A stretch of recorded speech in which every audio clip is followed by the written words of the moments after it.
Hello everyone and a very warm welcome po sa webinar na ito. Ayan, I think kakaresulo na but hello everyone, warm welcome po sa ating webinar via Facebook Live tonight, brought to you by Pinoy Visas Ensel po. So wherever you are in the world, dito sa New Zealand, yung mga regions natin, Liza, sa Auckland, Wellington, New Plymouth, Santa Ba, Otago, kung asaan man kayo or nasa labas ng New Zealand, nasa Canada, Australia, United States po, sa Saudi, yung mga nanonood natin dyan, sa Qatar, and sa United Kingdom. Maraming salamat po sa panonood sa amin tonight. Again, marami tayong viewers din, Lisa, sa Philippines, ano? Saan kayo mga regions na ito? Siyempre, pinakamalaking views natin Metro Manila, pero meron din tayo, of course, mga taga Cordillera, Central Luzon, Yes, siguro mga Bulacan, right. Oo. Chicharon. Oo, baka Chicharon. I guess. So, siyempre, mga taga Bicol dyan, Western Visayas, at sa Davao. Yun yung karamihan natin. Yes, sobrang dami nga dyan. Baka naman may susumbot na kasama. Mula Apari hanggang Hulo. Aliza, marami actually nag-view sa atin ngayon. Sino pa to, si Rans? Rentmar. Good morning po from Saudi Arabia. Hello, Rens. Tsaka watching from Hong Kong. Nice. Sino pa? Hello. Tsaka meron Crystal watching Alancha, from- hello. Si Crystal. Ang Yes, bilis hi. Paano ba to? Ayan, marami. Ayan. View natin yung comments. Yes, perfect. Ito. Yes, si Roslyn watching from Hong Kong. Hello, At saka from Roslyn. Israel, Grabe, Taiwan. around the world. Wow, around the world. Yan, marami talaga nanonood. So, Magandang araw na lang. yes, magandang araw na lang. So, quick update po again sa nakaraang months po. I'm sure si Cristel kanina nag-comment and isa siya sa mga na-process natin. Daan-daan na pong mga kababayan ang ating mga natulungan para matupad ang kanilang mga pangarap papunta dito sa New Zealand. So, dito po, ano ba Liza yung mga natin, mga work visa, no? Oo, mga work visas. Syempre, para kayong magtrabaho dito sa New Zealand, kailangan na work visas. Meron din tayong partnership visas. Meron din tayong mga dependent, of course, para sa mga bata or older man or visitors para sa kanila.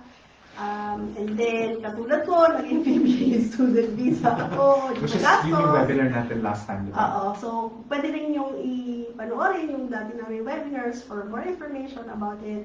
Of course, we also entertain visa renewals, and then, of course, residency, sana, and PR, Yes. or permanent resident visas. Grabe, no? Talagang Lisa, in the past, actually, hindi tayo nakapag-webinar last month, pero may mga live tayo. So, sobrang busy natin, Sobra. which is good. Ang dami-dami Hindi na natin samahan, process. pasensya na, busy din yes, ako. that's fine. Oo, pero andito tayo tonight again sa ating mga kababayan, lalong-lalo na po yung mga na-process na natin na partnership for visas. So, ngayon po ay sila po ay nagtatrabaho na dito sa New Zealand. Nag-email sa akin si Angelo Bercasio. And familiar ka kay Angelo, di ba? Yes. So, And then yung kung nanonood ka man, Angelo Barcasio, Hello. ako tinulungan ko Yes. kumbaga ang iyong licensed immigration advisor Oo, nung nga nasa visa team pa ako. From Philippines to New Oo, Zealand. to New Zealand, Yes. yes. Tapos dinala niya dito si Marife, yung kanya pong partner. So itong dalawang to ay loyal talaga na clients natin dito sa working in Pinoy Visas Ensel. So, Maraming salamat sa iyo. thank you. Support. Oo. Marami pa no yung mga na-process natin, Lisa, pero talagang si Angelo, actually nagkausap kami and then nag-email din siya sa atin, Liza, na nagsasabing nakarating na si Marife noong September Wow, last welcome month. to New Zealand. Welcome to New Zealand. So, talagang naka-partnership work visa itong si Marife and siya po ay partner of an AEWD worker.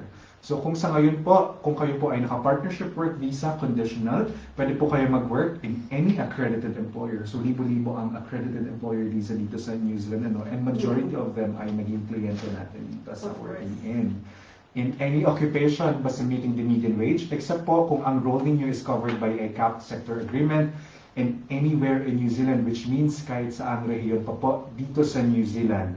Well, kung kayo naman po ay partner of a New Zealander, which is yung, citizen and resident visa holder, correct? Pwede naman po kayo mag-work in any employer, in any occupation, in any region in New Zealand. So, darating po kayo sa New Zealand ng conditional or open work visa para po pwede kayo mag-work kahit saan ninyo gusto. No job offer.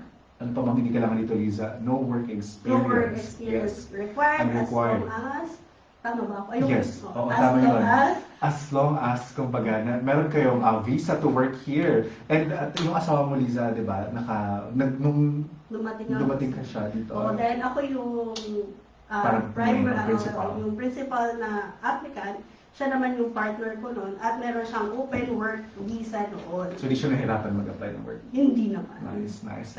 Pero syempre pag nagsimula, nagtrabaho rin siya sa factory. Well, kung magsa-start naman talaga, Oo. diba? So, minsan ito, hindi mo, kailangan mo kang choosy. And syempre dapat galingan sa mga interview, Tama. sa CV, which Pero is kasi yun panimula lang yun. Yes, that's right. Yun ang i-discuss natin tonight. So yung asawa ko, Lisa, hello. Nanonood ka. Sorry. Kinento ko yung journey.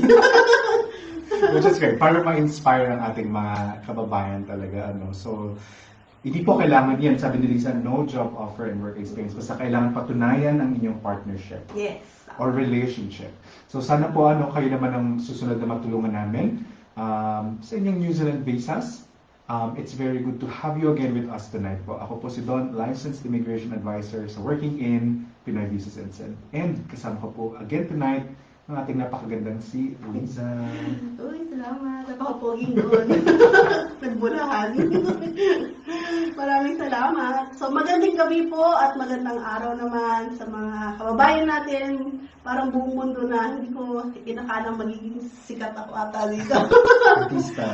Oo, mag-artistahin pala. But anyway, welcome po para sa aming isa na namang webinar via Facebook Live. Hatid sa inyo ng Pinoy Visas NZ.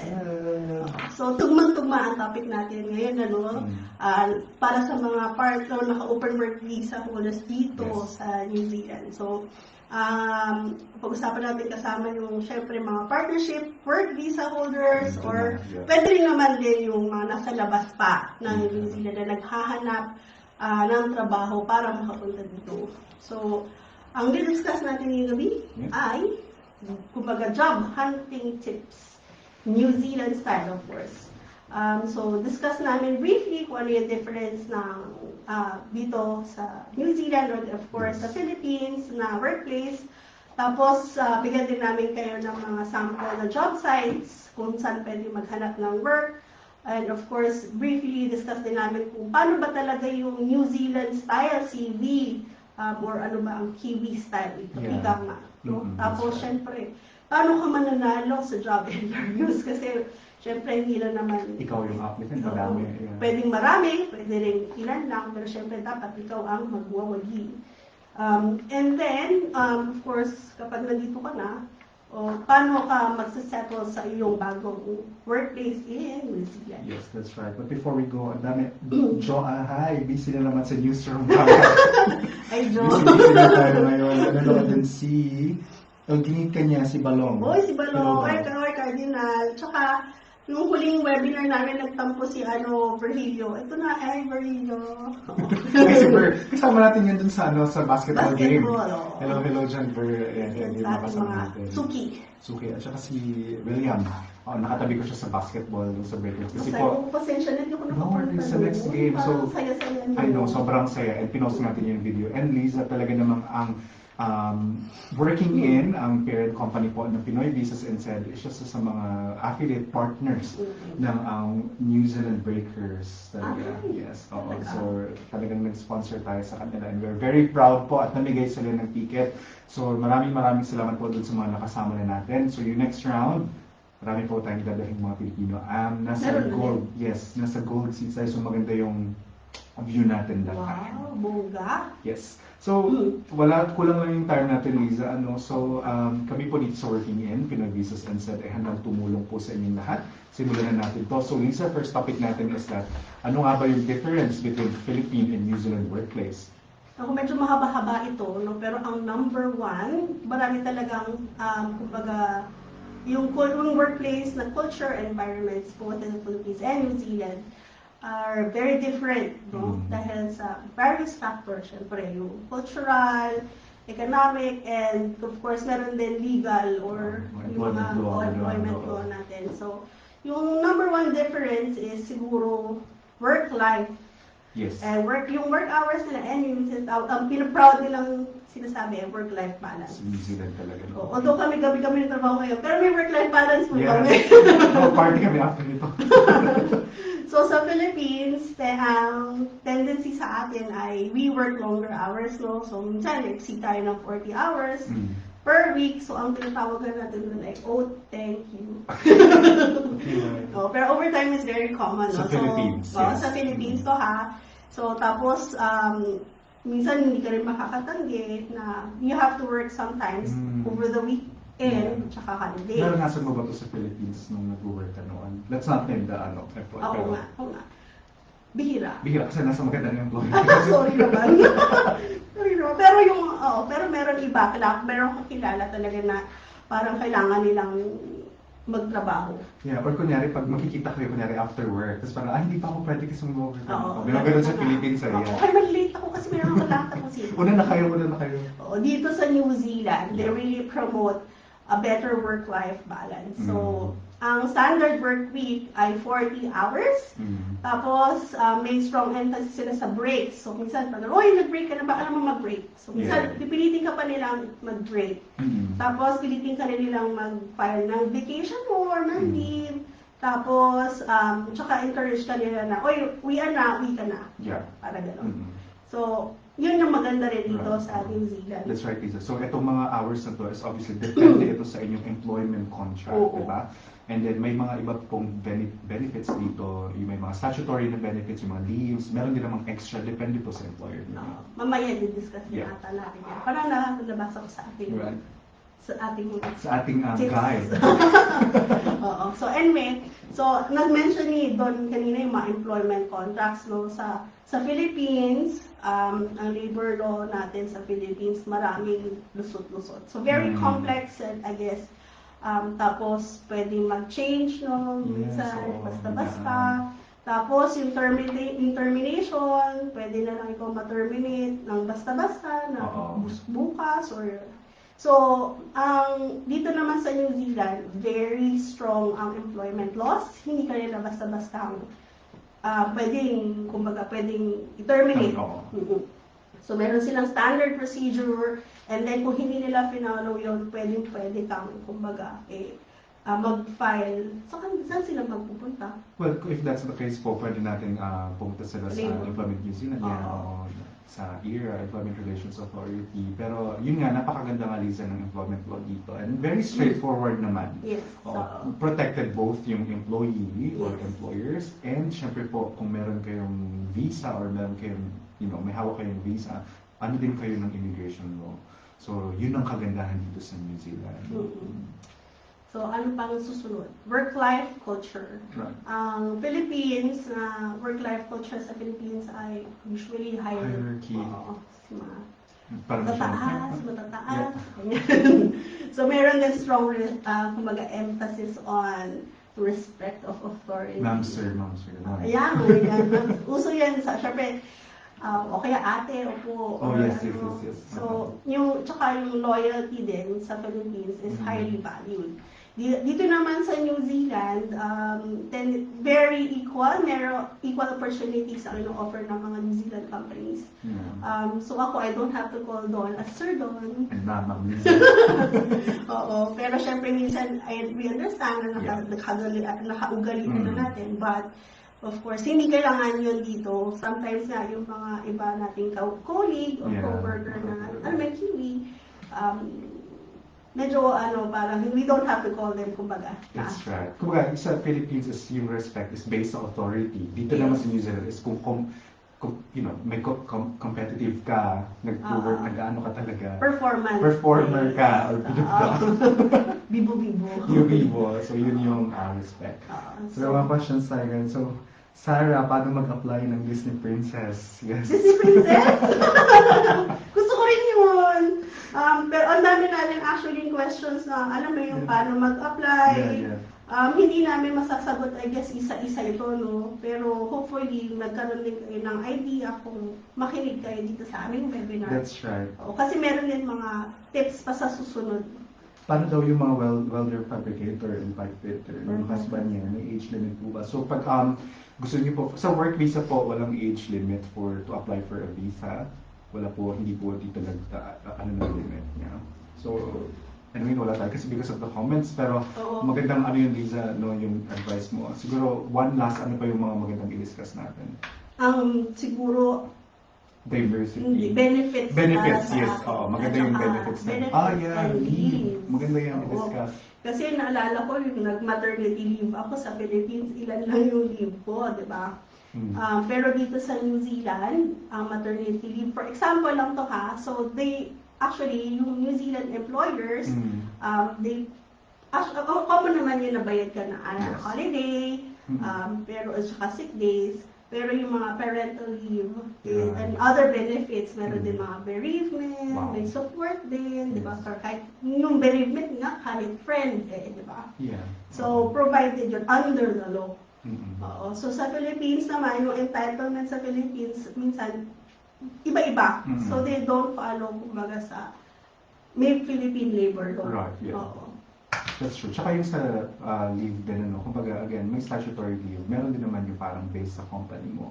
Yung iba po may pet leave, for example. Oo. Yes, common din yun dito sa New Zealand. Kasi marami silang Oo. pets. That's true, kasi common yun dito. So, thank you, Liza, for that. Ano. So, i-discuss ko naman, Liza, no, yung New Zealand CV style. Ang New Zealand CV style po, or tinatawag nila na Kiwi CV, may mga pina-follow itong certain na convention and best practices po na tailored sa New Zealand job market. So ito po yung mga ideas na pwede namin ibigay sa inyo para sa Kiwi Style CV. So maglagay po kayo sa CV ninyo ng contact information, isama dito yung full name, phone number, email address, and yung LinkedIn profile nyo kung meron po kayo nun. Hindi naman siya required talaga. Hindi nyo po kailangang ilagay ang home address. Sa Pilipinas, nalagay natin ito sa ano. Oo. Pati nga yung ating buong family. Yes, family tree. Hindi po kailangan yun ilagay. Kailangan. So, pwede nyo ilagay yung inyong city or region na lang. So, pwede din maglagay ng profile or summary. Pwede nyo itong simulan ang CV ninyo with a short, compelling summary of your skills, experience, and career goals. So, make sure po na relevant ito sa job na ina-apply ninyo. So, minsan dapat din yung CV, tinitailor ito, no? Based sa position na ina-apply.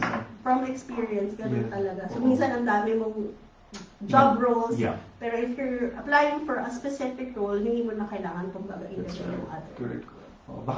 Baka mag-submit po kayo sa tapos ibang employer yung nalagay nyo. And ako, Ako. that's a big no-no po, ano.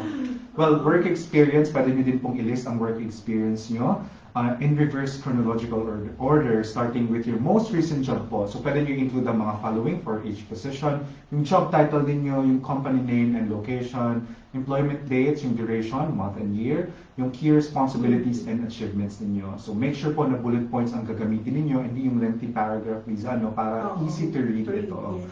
Now, ilagay din yung mga skills. Pwede kayo mag-add ng section that highlights your key skills. This can, pwedeng ilagay yung mga technical and soft skills if you want. Dapat po naka-tailor ito again sa ina-applyan yung job. Now, education or yung list ng educational qualifications nyo, pwede din pong ilagay. Start with the most recent. Include nyo yung name ng institution nyo, yung degree earned, graduation date, and kung may mga na-receive kayong relevant honors or awards. Pwede din po ilagay ang inyong mga certifications, mga trainings po. Now, how about yung references, Liza? So, instead of listing references directly po, sa atin sa Pilipinas no, nilalagay lahat, yung mga naging manager mo, yung kung sino-sino man minsan, yung principal or yung dean ng college. Lalo na sa mga bagong Fresh graduate, grad, yes. ganyan. Oo. Pero dito, hindi naman talagang kailangan. You can just put references available upon request. That's Ako, right. ganun ako. Oo, ako din yan. So it's common, no, yung employers to contact references at a later stage no po sa hiring process.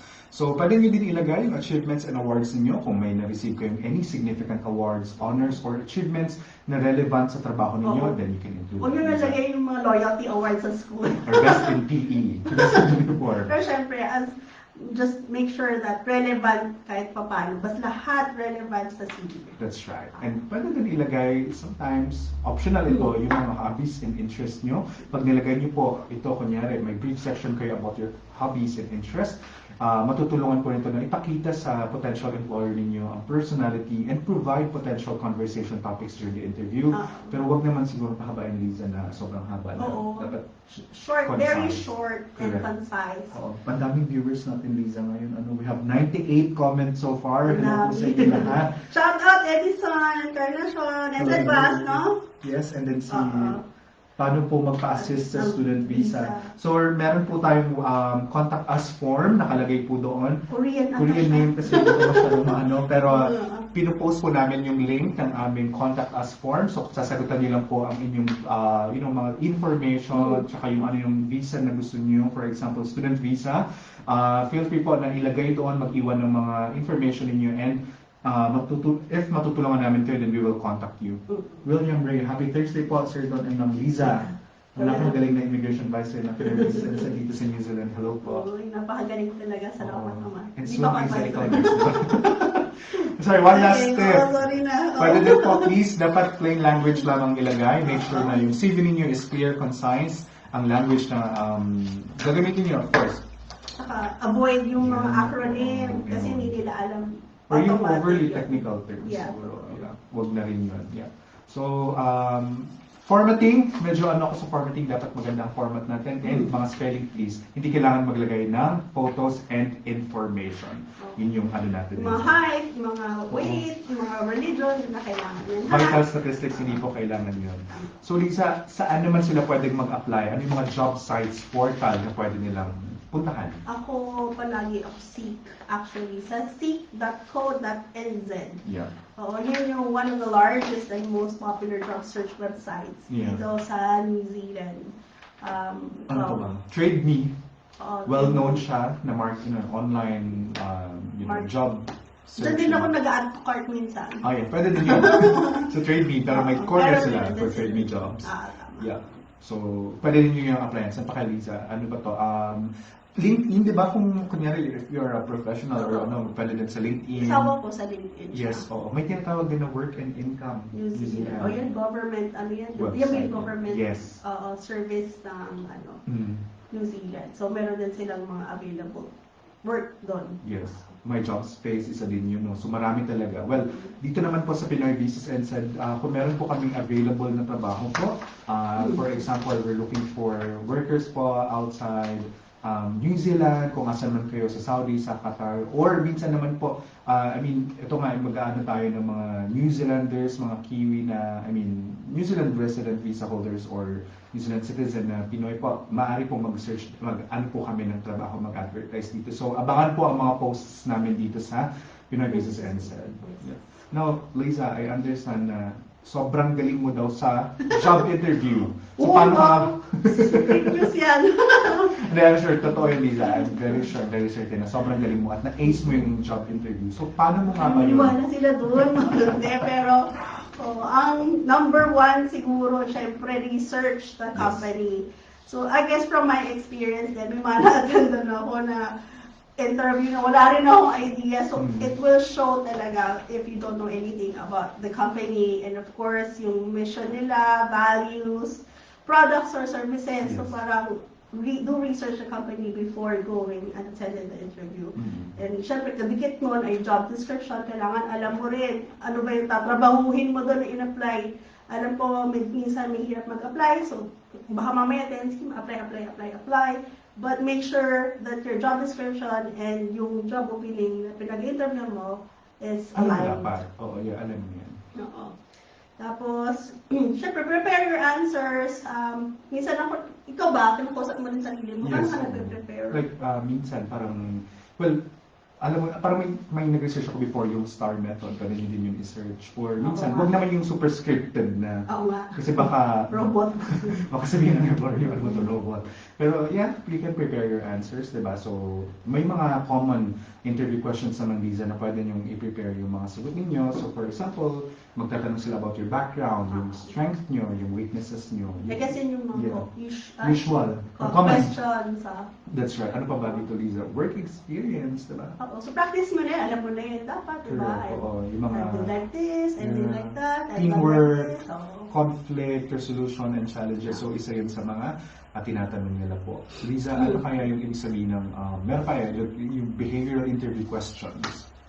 Oo, kasi very important din yun dito sa New Zealand, minsan may skills ka nga, pero it's very important as well kung paano ka, kumbaga, mag-behave or personality. Right. I guess, yun yung minsan na meron ako na-encounter na isasabi, meron din, they're looking for someone who's got the right, kumbaga, personality or character, kasi minsan, meron ka nga skills, but you cannot work well with others, so it's also important for them. Kasi skills you can teach, pero personality, mahirap na yun. That's right. That's right. So, singit ko lang, Liza, I'm so sorry. Si Edison Encarnacion nagtanong siya, hello po, kung sakali po kami kunin ko partnership visa yung wife ko, ano po yung pwede niyang pasukan dito? Pag visa niya ay with condition na po. Again, pwede po mag-work dito sa Mrs. in any accredited employer. Ibig sabihin, actually, Lisa, ang plano ng government is that dapat by, I'm not sure the year, pero in the next coming years, dapat ano na siya, lahat ng mag-hire sa migrant ay accredited employer na. So, it's a requirement. Mas maganda na as early as now, nandito na siya. Because, yun nga, pwede siya mag-work in any accredited employer. Now, ang question niya din is, ano yung mga pwede niyang pasukan? Well, in any occupation naman po, as long as na na-meet niya yung median wage requirement, or yung kanya pong trabaho ay nandoon sa exemption list. So, kung kami po ang magpa-process ng partnership work visa, ina-advise po namin ito during the, sa visa application process, and then kapag na-approve na yung work visa ng inyong partner. So, Liza, na-mention ko kanina, yung STAR, ito yung situation, task, action, result. So, make sure na alam niyo yun. Mag-research kayo po, And then, tama din, Liza, na dress professionally. Dapat presentable na, huwag naman yung bagong gising. Bagong gising look. Yes, so. And, pwede ba doon, Liza, ang Filipino time? Syempre hindi. Dito sa New Zealand, actually, medyo may ibang employers na alam nila yung Filipino time, which is sadly but true. Pero, wag naman sana, Be punctual kasi they respect the time here. Correct. Well, pwede kaya magtanong ng question during the interview? It's actually important. Yes. To ask questions. So, kailangan mo mag-isip. Google is there to answer your questions or suggest kung yung mga magagandang questions. That's right. And then also, pag may question ka na genuine naman talaga yung tanong mo, ipakita mo, itanong mo yun. Kasi, ibig sabihin, nag-engage ka talaga. Interested. That's right. That's right. Tsaka, I guess yung confidence. Kasi minsan meron na nahihiyang magsalita dahil baka English conscious, ganyan. So, meron akong ibang mga kilalang workers dito na nahihiya, kumbaga. So, dapat eye contact, engage, lakas loob, and try your best, kumbaga, to engage a conversation. That's right. Body language, Liza, di ba kunyari, pag kinakabahan ka, mapapansin naman nila yun. Totoo naman, pero normal naman yun. Yeah. So, hindi naman tayo immortal. So, they understand din naman if you're nervous. So, pero for me naman, yung mga na-encounter ko dito, they understand. Right. How about naman yung, kunyari, after ng interview, Liza, pwede ka ba mag-send ng thank you email? Pwede ka ba mag-follow up? That's really normal. Oo, syempre. Huwag naman yung super follow up po, huwag naman yung araw-araw. Pero syempre, you have to acknowledge yung time nila and effort na skin-read nila yung and inviting you. That's right. Super agree, Liza. Now, we have very limited time, Liza, So, i-discuss din natin ngayon kung paano naman kayo magsasettle in a New Zealand workplace. So, settling po dito sa New Zealand workplace, kasama po dito ang pag-adapt sa local work culture, building positive relationships sa inyong mga katrabaho, and, pag-integrate smoothly sa new environment na ito.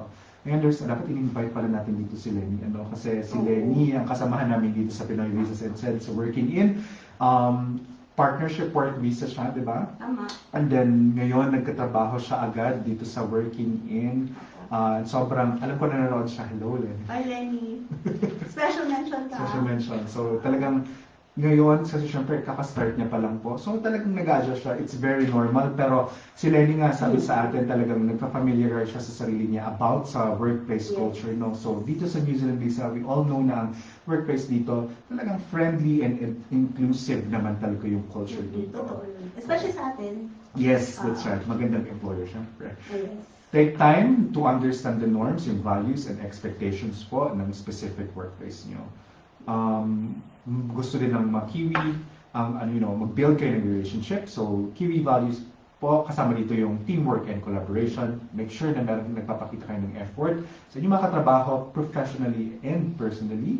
Building relationships po can help you feel more comfortable and integrated sa inyong trabaho.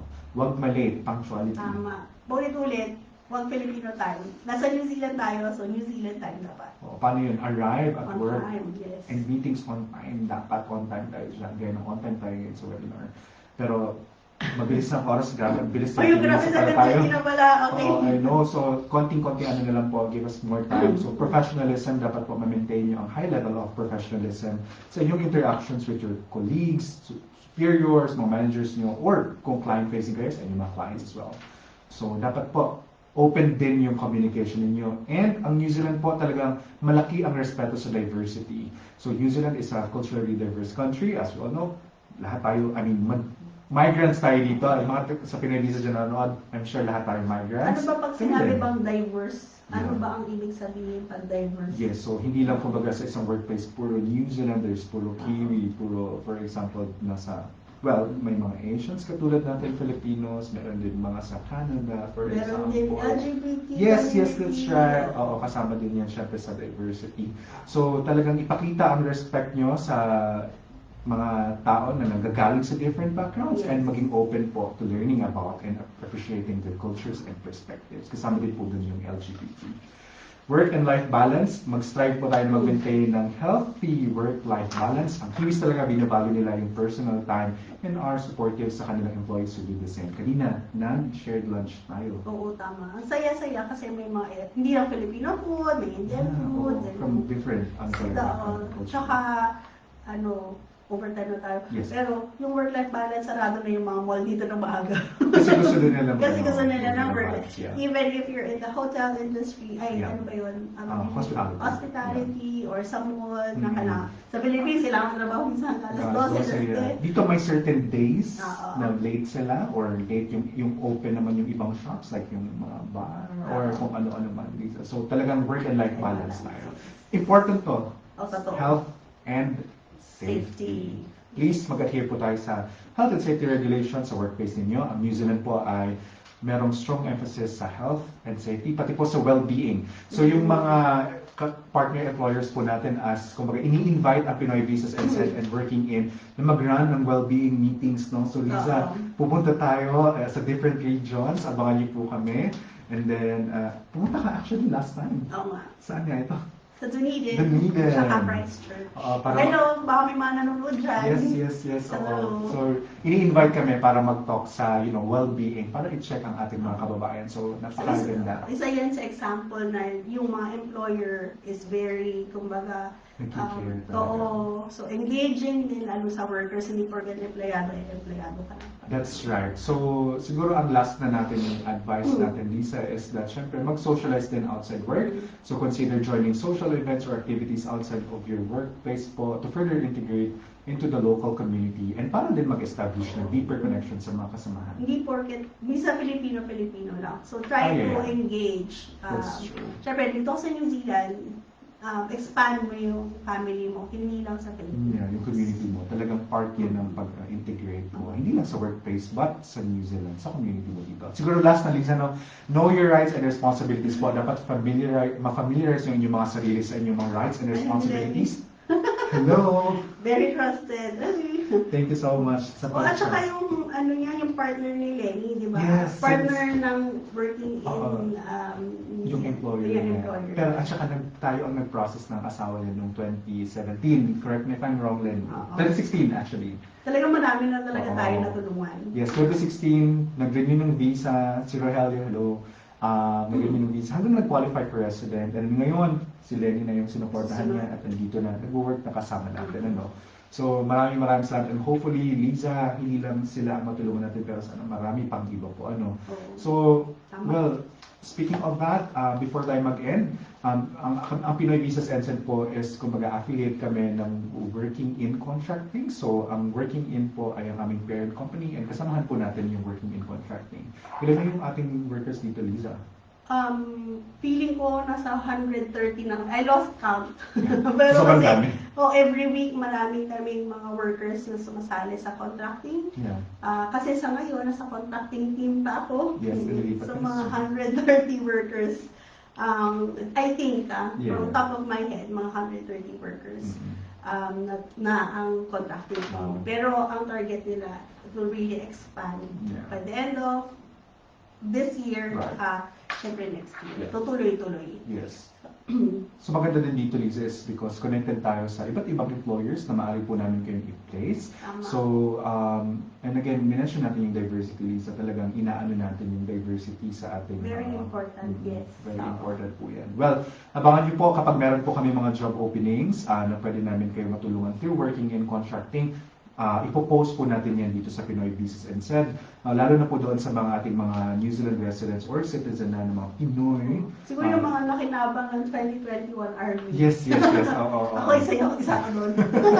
Right. And then also, syempre, kung may available jobs po kami na, para sa outside New Zealand, of course, i-post din natin yung online. Well, for now po, before tayo magpaalam, sana po ma-like or ma-share ninyo ang ating webinar na ito para mas marami po pong makaalam para sa New Zealand job hunting, Kiwi style, yung mga tips natin, Liza. But for now, before we end, 140 comments po. Maraming salamat sa mga comment dyan. Dumi-dumi na. Pero hindi natin masasagot lahat, kaya be patient po. Yes, so keep on, mag-comment po or mag-register doon sa aming Yes. mga updates sa Pinoy Visas and Said. Nasa link po yung comments kung saan kayo pwede mag-register. Sa chat, nandun po yung link, so tingnan nyo na kung ano. Sabi nga nila, sinasabi ko, be risky. Yes.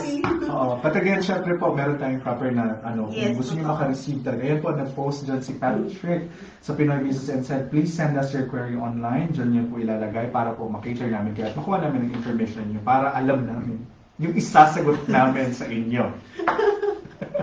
Hindi ako nakainom ng water. Excuse ka. Yes, so overtime tayo, Overtime Lisa. na. Hanggang 6 Pasensya na. minutes. Oo. Maraming salamat sa ating mga viewers na kasama natin tonight. Nasa likod po ng camera natin si Patrick po na nagsusupport sa atin at siya yung nagpaman. Maraming salamat po. And yes, hello po. And then para sa mga viewers natin dyan, sa live viewers, yung mga nanonood pa ngayon saan countries man, thank you so much. Maraming salamat po sa panonood at magandang gabi, bayan. Have a good night Have a everyone. good Thank you so much night. po. Bye. Bye.